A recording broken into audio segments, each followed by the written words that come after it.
بسم اللہ الرحمن الرحیم۔ میرا نام پروفیسر محمد جاوید اقبال ہے۔ میں ایک آرتھوپیڈک سرجن ہوں۔ 12 اکتوبر کو ورلڈ آرتھرائٹس ڈے منایا جاتا ہے، تو ہم اس کے متعلق بات کریں گے تاکہ آرتھرائٹس کے متعلق عام آگاہی پیدا ہو لوگوں میں۔ آرتھرائٹس جو ایک بہت مہلک اور پیچیدہ بیماری ہے، جس کی وجہ سے لوگ ویل چیئر پہ جا سکتے ہیں، ان کی زندگی کی کوالٹی جو ہے وہ بہت متاثر ہو سکتی ہے۔ تو اس کے لیے اس کی بیسک معلومات ہر انسان کو ہونی چاہیے تاکہ اپنے ٹائم کے اوپر اس کا علاج کیا جا سکے، کیونکہ کچھ بیماریاں ایسی ہیں کہ اگر آپ وقت کے اوپر دوائی شروع کر دیں تو بہت ساری کمپلیکیشن سے بچا جا سکتا ہے،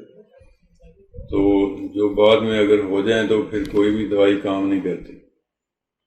یہاں تک کہ ہمیں پھر جوڑ تبدیل کروانے پڑتے ہیں اور بڑے بڑے آپریشنوں پہ جانا پڑتا ہے۔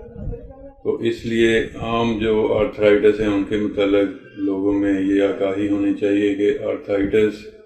مختلف قسم کے ہوتے ہیں، جن میں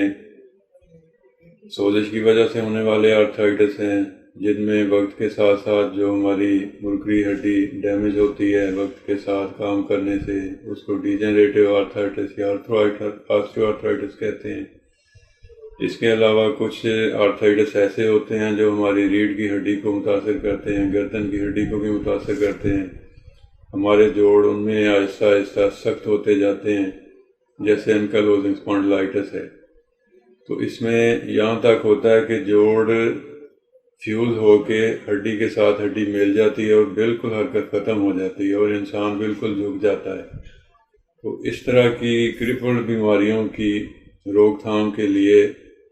ان کا وقت پہ علاج کروانا ضروری ہے اور وقت پہ ان کا ڈائگنوسس ہونا چاہیے تاکہ ٹائم پہ دوائی شروع کی جائے۔ تو اگر ٹائم پہ دوائی شروع کی جائے تو وہ انفلیمیٹری پروسیس رک سکتا ہے اور بہت ساری ڈیفارمٹیز جو بعد میں ڈیولپ ہونی ہوتی ہیں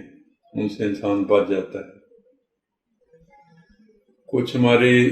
عادات ایسی ہیں، ہمارا جو ہے روزمرہ کی عادات ایسی ہیں جس کی وجہ سے ڈیجنریٹو آرتھرائٹس یا آسٹیو آرتھرائٹس جو ہے وہ وقت سے پہلے ہو جاتا ہے، جس میں یہ ہے کہ ہم پاؤں کے بل بیٹھنے کی عادت ہے جو صرف انڈو پاک میں پائی جاتی ہے، باقی دنیا میں لوگ پاؤں کے بل زمین پہ نہیں بیٹھتے، ان کی ٹوائلٹ کی جو ہیبٹس ہیں وہ ڈفرینٹ ہیں۔ تو اگر پاؤں کے بل بیٹھنے سے پرہیز کیا جائے تو گھٹنوں کی جو آسٹیو آرتھرائٹس ہے اس کو ڈیلے کیا جا سکتا ہے یا اس سے بچا جا سکتا ہے۔ دوسرا، آج کل چونکہ رواج بڑھ چکا ہے فاسٹ فوڈ کا اور یہ جو ہائی کیلوریز ڈائٹ ہے، اس کی وجہ سے موٹاپے کا بچوں میں بھی اور بڑوں میں بھی رجحان بہت بڑھتا جا رہا ہے۔ تو وزن ایک بنیادی چیز ہے جس کی وجہ سے آسٹیو آرتھروسس جلدی ہوتا ہے اور اس سے ہمارے جوائنٹ ڈیمیج زیادہ ہو جاتے ہیں۔ اگر 100 کلو سے وزن زیادہ بڑھ جائے تو گھٹنوں کا آرتھرائٹس جو ہے وہ مسٹ ہو جاتا ہے، وہ اس سے بچا نہیں جا سکتا۔ اس لیے اپنا وزن کنٹرول کرنا، مناسب ورزش کرنا، مناسب خوراک لینا،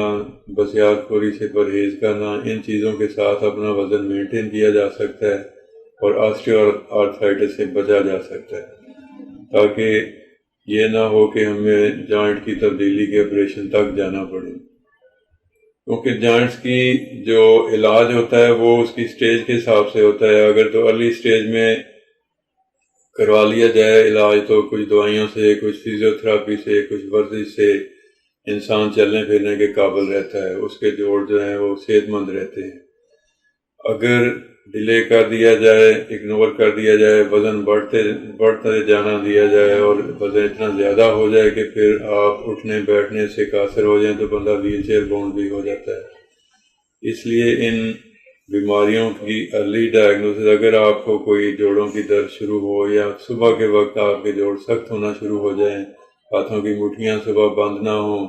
1 گھنٹے سے زیادہ تک یہ سٹفنس برقرار ہے، تو فوراً اپنے ڈاکٹر سے، روماٹولوجسٹ سے یا آرتھوپیڈک سرجن سے رابطہ کریں، اپنے ٹیسٹ ویسٹ کروائیں تاکہ ڈائگنوز ہو کہ یہ کس قسم کا آرتھرائٹس ہے۔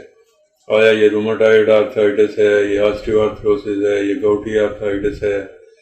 یا کہ جلد کی بیماریاں ہوتی ہیں جیسے سورائسس ہے، اس سے ریلیٹڈ آرتھرائٹس ہو جاتے ہیں۔ کچھ جو ہے ہمارے جو ہے تولیدی نظام کی بیماریاں ہو جاتی ہیں، انفیکشنز ہوتی ہیں جو جوڑوں پہ اثر کرتی ہیں، جیسے اس میں یہ انفیکشنز ہوتی ہیں گونوکوکل آرتھرائٹس کی وجہ سے وہ جوڑ ہمارے متاثر ہو سکتے ہیں، گھٹنوں پہ اثر ہو جاتا ہے، اگر کسی کو گنوریا ہے، سوزاک ہے تو اس کا بھی اثر جوڑوں پہ جاتا ہے۔ تو یہ پراپر ڈائگنوسس جب تک نہ ہو تو بیماری کا علاج کرنا ممکن نہیں ہوتا، اس لیے جوڑوں کی جو ہی کوئی شکایات شروع ہوں تو ان کا as early as possible treatment شروع کروانا چاہیے، ان کی ڈائگنوسس شروع کروانی چاہیے تاکہ مستقبل کی کمپلیکیشن سے بچا جا سکے۔ شکریہ۔